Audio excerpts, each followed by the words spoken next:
There's the switch that I installed for the garbage disposal.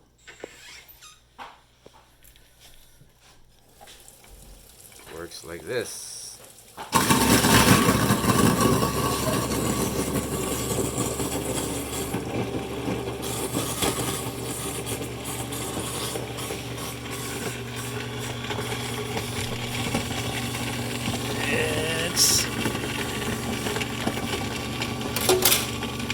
That's this switch.